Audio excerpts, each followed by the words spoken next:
Welcome to Ask the Expert on Contingent Workforce Strategies LinkedIn group.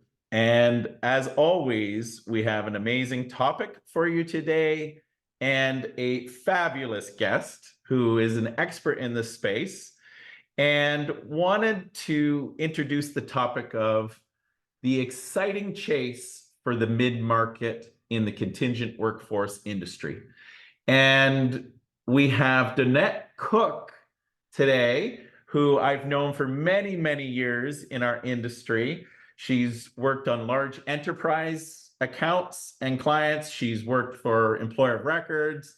She's done some staffing in the past. She's got a long history at the different aspects of the contingent workforce space and has done extremely well at going after the mid-market, being successful implementing programs with the mid-market.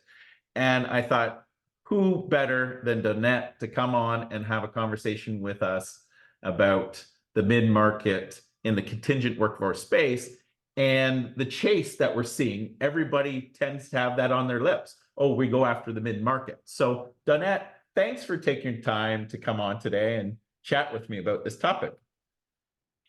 Thanks for having me, Jeff. Like we talked about in, preparation for this meeting, although it was brief and fun, this is an exciting topic and it's not a new one, but there is rightly so, a lot more attention around it. So I'm happy to delve into this. Yeah, well, and I looked at the stats, and of course I love staffing industry analysts, and they are our go-to for stats in our industry. And what you end up seeing is the enterprise market is fairly saturated, high implementation of VMS, MSP solutions, etc.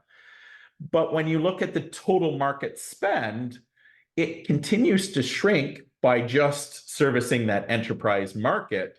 And the mid-market, the growing companies tend to be that long tail of overall spend and headcount in the contingent space that it tends to be, being missed in the overall, bringing them into, let's call it the 21st century when it comes to managing their contingent workforce, right? And so I think that's the golden goose we're all looking at and chasing, but it's also hard to define, right? So, when we look at it, what is the mid-market? How do you identify it? And, can we put a definition on the mid-market? Yeah, I love this. I think that defining terms in any industry obviously critical, but for ours, for some reason, really just seems to spin for a while. Like if we think about how long it took us to define direct sourcing, it's like, are we even there yet, right? But I think we've settled on it. Anyway, if you think about mid-market, when we hear that term and we look at stats like you, Jeff, I love a good stat, SIA, and then all the, economic forums. But when we think about mid-market as a business, it's usually characterized by companies that have revenues up to 1 billion. Pretty big range. So 250 to $1 billion is where Deloitte describes mid-market companies, right? But when we identified mid-market companies, we need to go beyond just the revenue. And of course, all of us consider facts like number of employees, market research, complexities. But in the contingent workforce space, this also means for us to recognize those organizations that you just talked about that are growing and they're looking for that sophisticated workforce solution, but they can move more swiftly with innovation. So that's a mid-market company. When we talk about mid-market, sometimes in contingent workforce, we're really talking about programs too, right? So like those mid-market, mid-spend programs. So that's really, I think, loosely defined amongst most of us, around $10 to $100 million would be those mid-spend programs. The interesting thing for that, though, is when we say that, there are large organizations that exceed that $1 billion that also could be a mid-spend program, right? So that's where a mid-market gets a little convoluted. And if we're focusing on what that program looks like, I think that'd be a whole other Ask the Expert. You've probably done it on why these large enterprises have mid-spend programs when those should be the whales, right? But like for today's purposes, we're focusing on mid-market. And I think where we're going to go next, and I'll pause here, is like the why. So now we know what the what is, but like why is there such a chase for this, right? Yeah, and that why is so important. And I think, especially the mid-market and smaller organizations, and especially like we've talked about, the growing organizations, a lot of them are embracing the contingent workforce or that flex workforce or that open talent networks kind of a workforce to get stuff done. And so instead of being the traditional employment model, right, they're kind of saying, hey, let's have our core nucleus of people, but when we need a fractional person for their expertise here or for certain periods of time or etc., let's look at bringing in talent when we need them and letting them go when not. And it's a very efficient model, right? But I love your perspective on the why does the mid-market, no matter if it's an innovative growing company or other type of mid-market companies, why does it make sense? And especially now, it just seems like everybody's chasing this group, but why is it important for them to start to centralize? Yeah, I think it's fascinating, and that's why I love this topic. And for me, it's kind of full circle, starting, like we said, my career of working for large MSPs, and then doing some EOR, AOR, and smaller, and then kind of coming back full circle and looking at this, I think, at this perfect time. First of all, I love a stat too, like we said, Jeff, and I jotted down a few things. So when you think about, I think we have to know why it's so important. So when you think about all those reasons you just said about mid-market companies, but then kind of where they sit in the world, right, or especially in the US, there are approximately, and we're going to use these as estimates because it comes between Wikipedia and Oxford Economics, right? So I did the whole gamut. But if we look at about 200 million mid-market companies in the US, 10 trillion dollars like of spend, $30 million of jobs. If this was a standalone economy, which it could be, it would rank like in the top 5 to 10 in the whole country, right, for these mid-market accounts. So why they're important, I think, is all just embedded in there, and why we are giving them the deserved attention, I think, is in there as well. And I think these companies have always been looking for support, innovation, help, agility, all of those things. But because everybody, well, not everybody, but in the space, often we were looking at those large enterprises, like you said, even though the mid-market was bringing up, a big part of the spend. I think now the attention is there for all those reasons. So yeah, maybe a little bit less sexier of a brand, although I don't think so. I think there's a lot of sexy mid-market programs, but I think that's it. Like the why that we're paying so much attention to it is because there's enough business for all of us to support these good clients, right? But when you look at the percentage of large enterprises to mid-market, I mean, we're talking about, again, say it's 100,000 to 200,000 mid-market companies with that much spend and that much need and that much nimbleness to kind of go with what the future of work is, as opposed to some of those larger organizations. So I think that's kind of the what, the why. I'd love to hear anything more about that. Yeah, it's pretty cool. And I don't see the stats, but I feel it in my gut where, I think it's a talent thing as well too, where talent is got the gold watch somewhat now in the baby boom demographic and saying, I'm done with corporate world. I'm gonna take my career into my own hands and quite honestly, balance my life and have more flexibility between life and work. And they're going out and saying, hey, instead of being a CEO or a senior management person at a large corporation and spend a lot of my time in useless meetings, but I want to do something out there and I want to apply that. I love the income that I had at that big company though. So how do I balance that?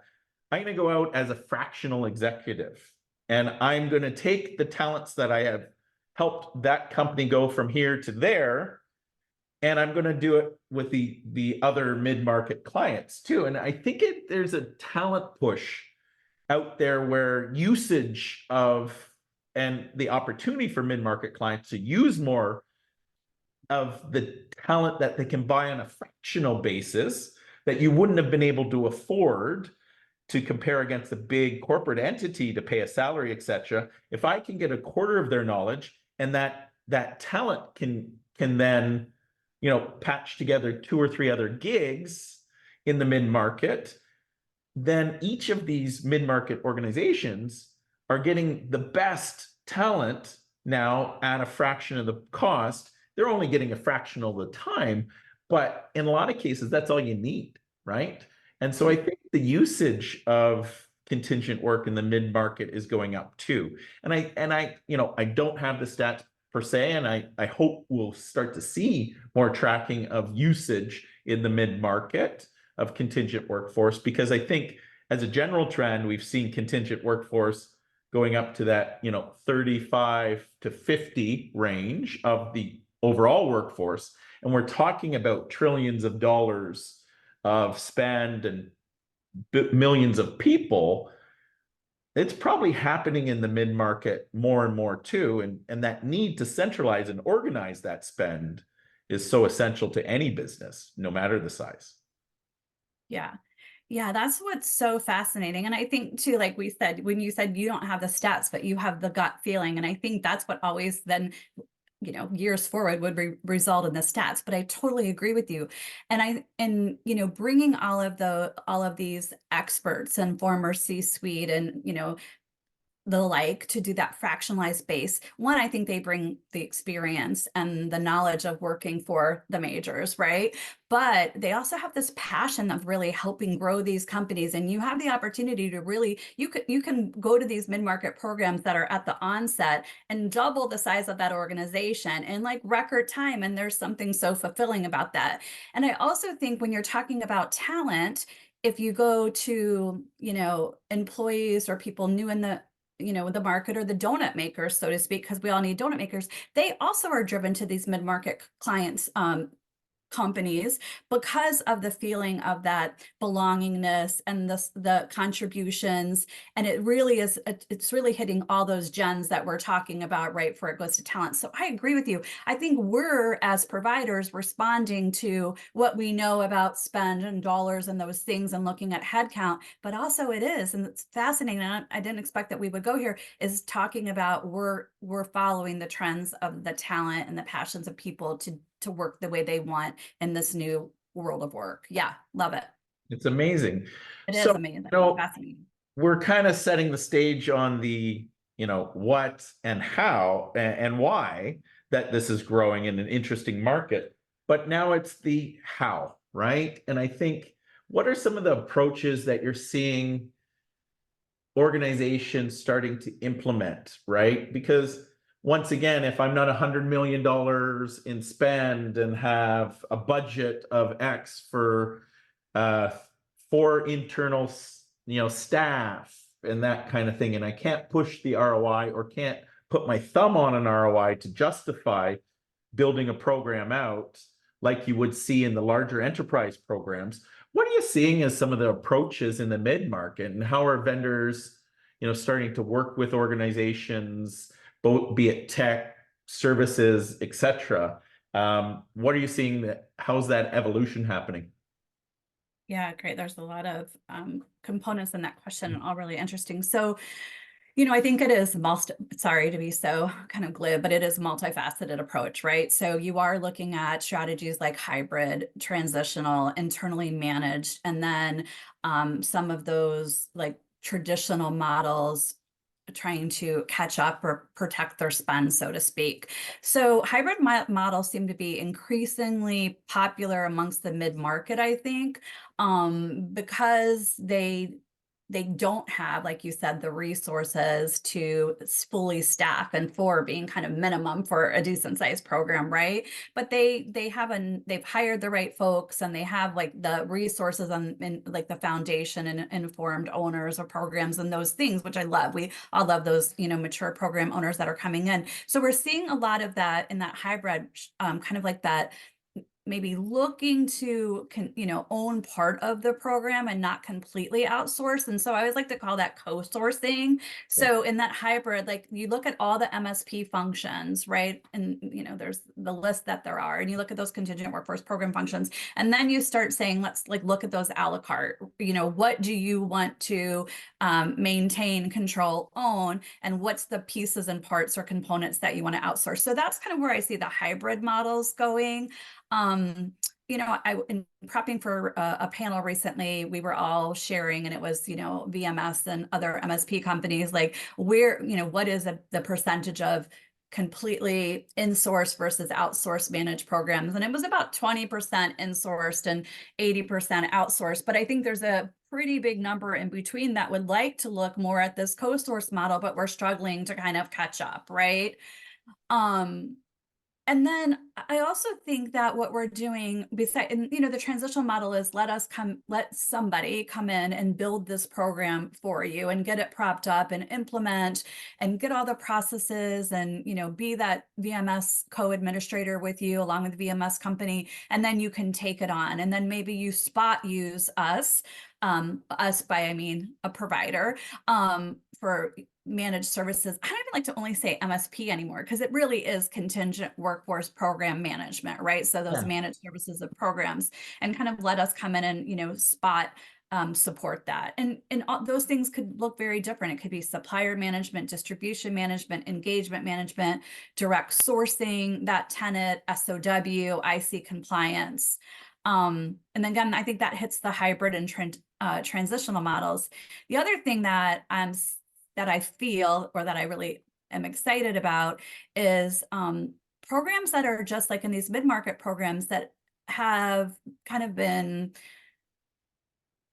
I don't want to say crawling along, but trying to make do because they didn't fit the traditional model of having somebody come in there and build their program and do it. And they've been crawling along, but they have enough sense to know what their programs are. And so now some of these approaches are, we know that a majority of our spend is statement of work, and we know a majority of our spend is like our freelancers, ICs. So we want to set up a program and start there. We don't want to start our program with our, staffing, augment staff aug, because we got a pretty good handle on those suppliers, but we don't have the handle on all of this. So we don't have to kind of go in and say starts at A to go to Z, right? And I think that's what some of the companies are looking for, these mid-market companies, and what some of us as providers in the space are doing. That's what makes it so intriguing. There's so many complexities, and it really does need to be nuanced. And again, you're dealing with these mid-market programs that can move with us. It doesn't have to be, 18 months to get your first like traditional staff aug rec process through.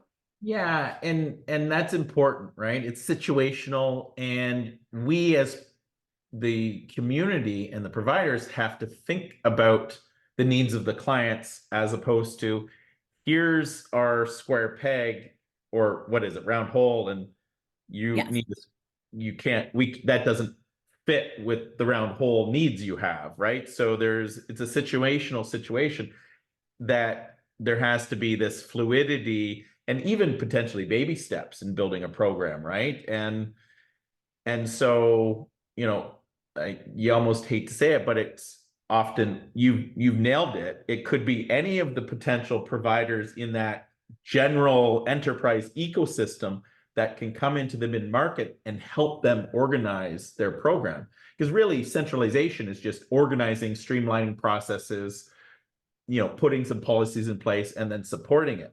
And so it's an interesting dynamic, because it's got to be fluid based on the situation and the resources that the organization has and budgets that they have. So is it going to be built in? And this is probably a good question to get your take on it, because we've talked about, this hybrid approach, transitional approach, or internally managed potentially approach, or one or any of the above, right? But then, how are you seeing the market adapt to it, and what providers are doing, let's say, in the ecosystem to help mid-market clients? Because in some situations, it's all direct sourced workers, and maybe an EOR coming in helps them streamline that process without a VMS because there's technology there, right? In other cases, the key vendors that probably have 80% of the spend may be looking to adapt and put a quote unquote MSP program in place, maybe implement some technologies that can manage some of the other sub vendors. Like, what are you seeing in the marketplace in terms of how the vendors are adapting?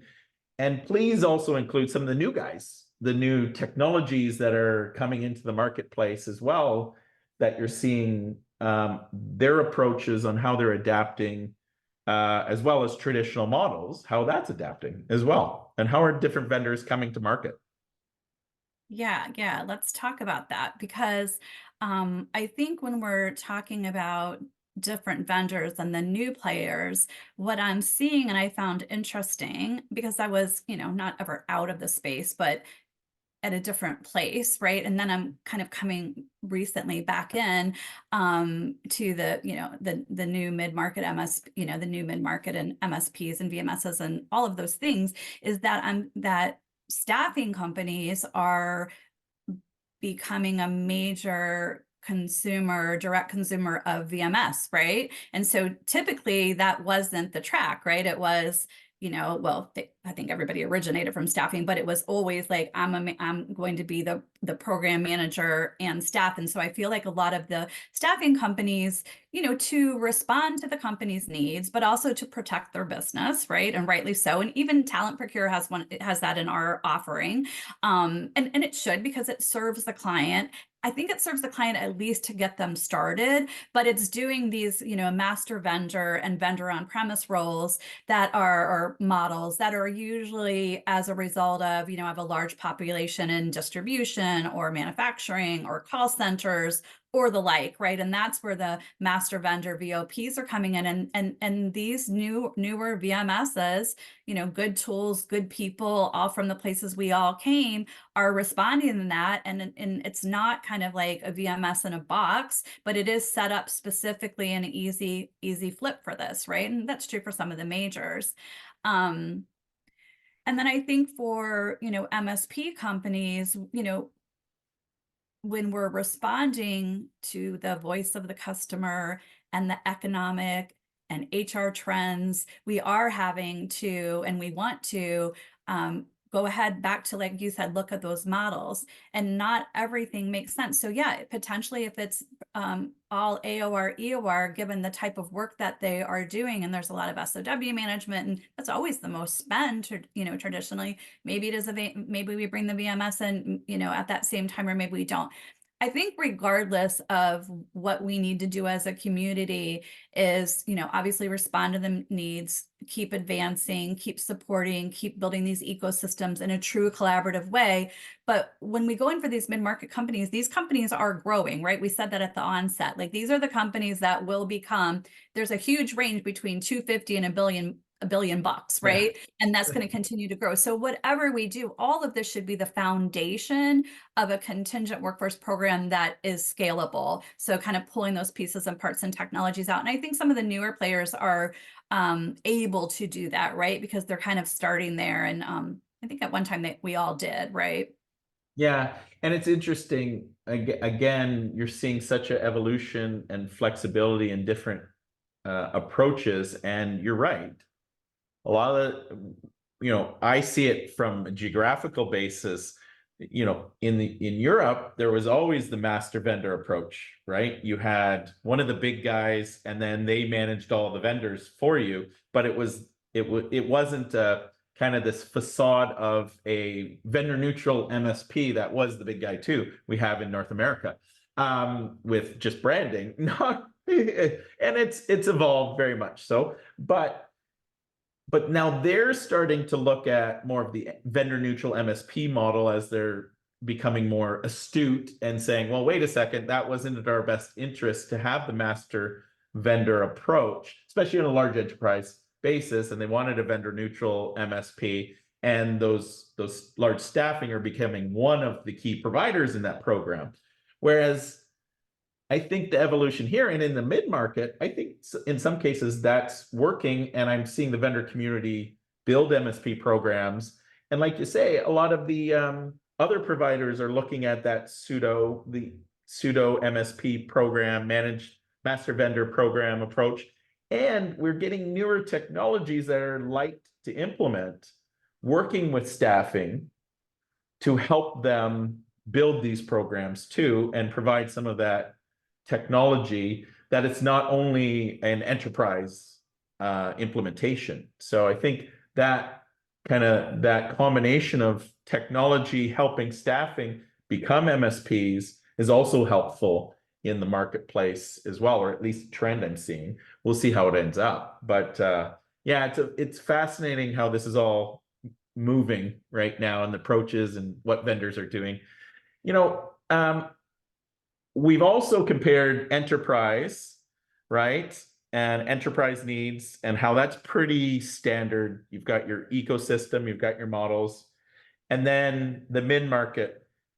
There is a lot of marketing from the big guys as well, the large providers, big staffing, big MSPs, big VMSs, around, hey, we're gonna offer a light offering. Are you like, how is that actually working? And are you seeing, and nothing, like I say, we're a neutral scenario here and nothing negative about it by any means, and we'll keep up. But are you seeing them actually being able to move into the space, or is it difficult? And then, because a lot of the times you've got an enterprise offering with all these bells and whistles, and a client sees that in the mid-market and wants the bells and whistles, right? Often, but can't pay for them. Like, how is that evolving too? Because we got some great enterprise solutions out there that could evolve and help mid-market, but how is that working? Yeah, I love that. So you're right, we're all friends here, right? And this is the conversation of where we are in the space. And when we talk about bells and whistles, I'm going to go in to answer that question, but I think the same thing, like, we don't need to build a hospital everywhere, but we do need care providers, right? And so we need those good, clinics or whatever the case is, right? So that really is just scope, right? But you still need the best of professionals, the best of equipment, those things. So yeah, let's not build all, it's not always a hospital, but if you are going to put up an urgent care, it needs to be equipped, right? And so I don't think it's unrealistic to have the same expectation of best of, right?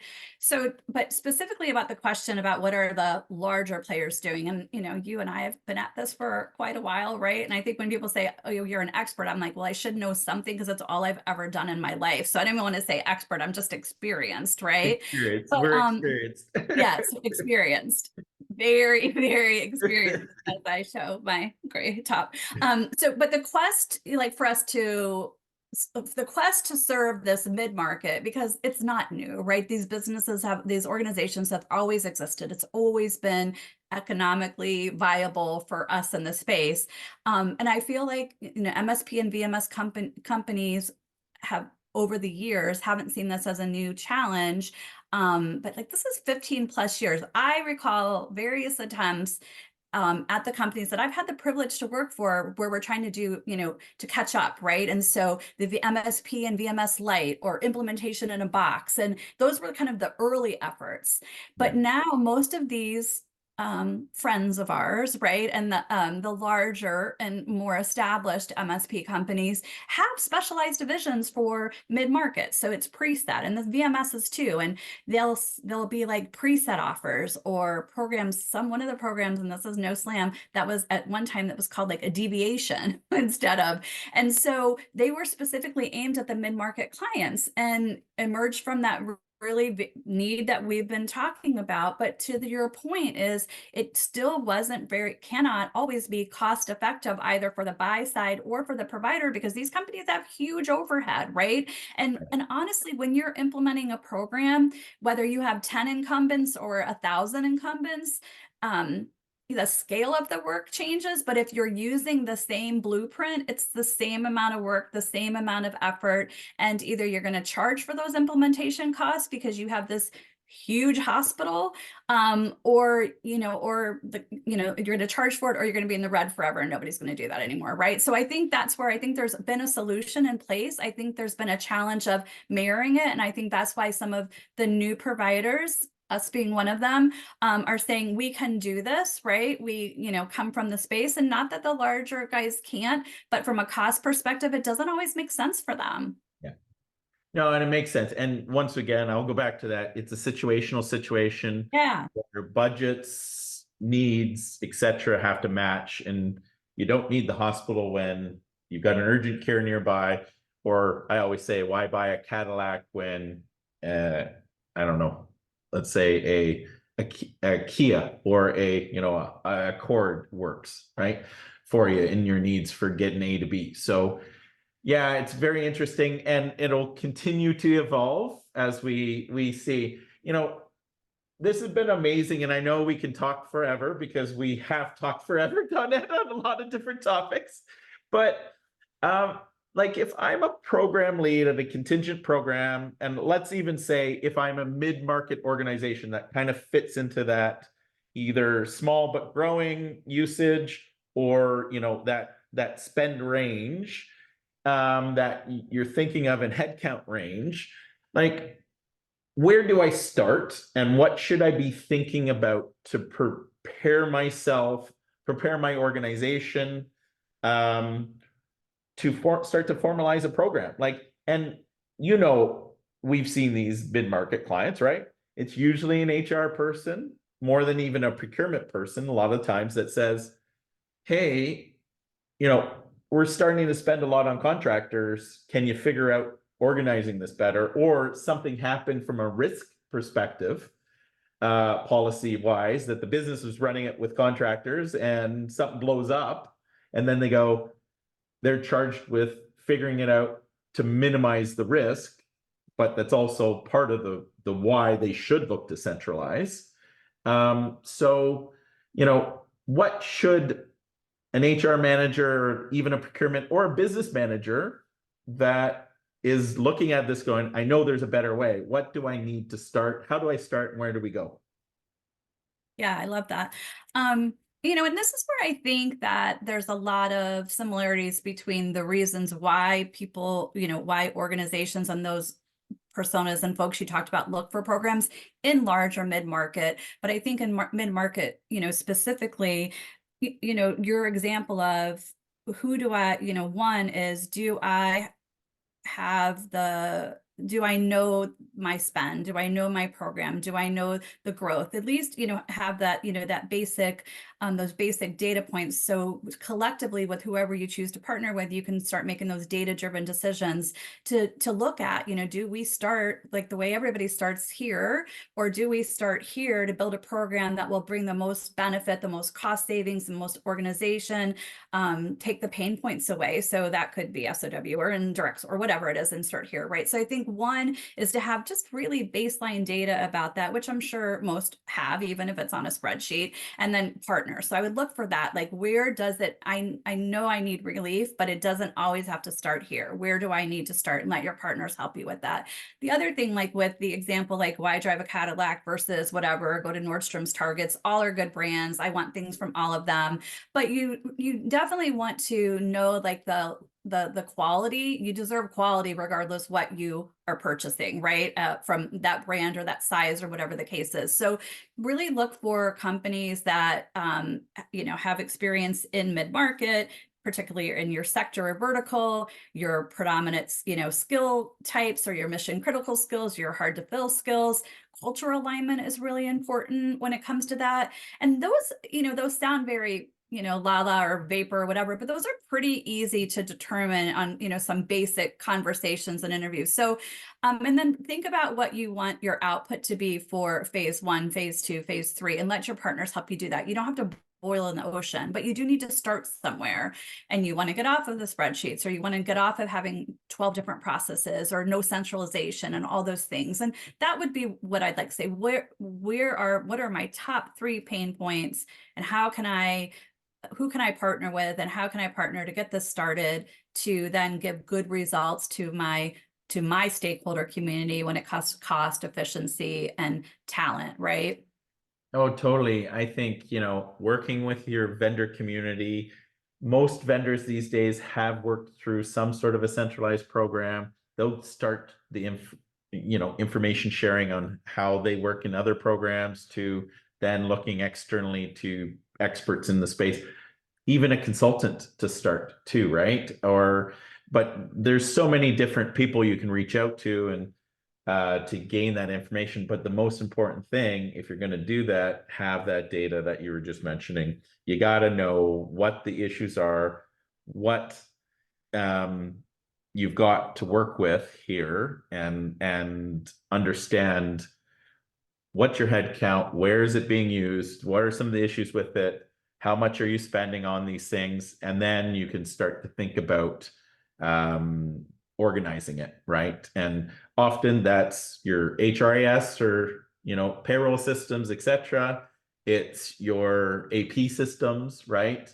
And get to know your AP people because they pay invoices, and you kind of look at a persona of what the external workforce or consultants look like and what invoices look like, names of staffing firms and providers. They can escalate that to you. So and I often have said information security are a good source of that data too, because they know headcount coming or going, either logging onto a system or logging into a facility. So, getting that data, getting your head around headcount, people, who the providers are, how much you're spending is so important. So thank you for bringing that up. It's such a great, important point for people to go by. So, this has been awesome. And I can't thank you enough, Dawnette, for taking the time out of your day to talk about this exciting chase for the mid-market and how we can service it better. It's been fabulous. Same, Jeff. Thanks so much. Look forward to seeing you. And I appreciate what you do here on every Thursday. And I'm so glad to be able to be part of it. Thanks again. Thanks.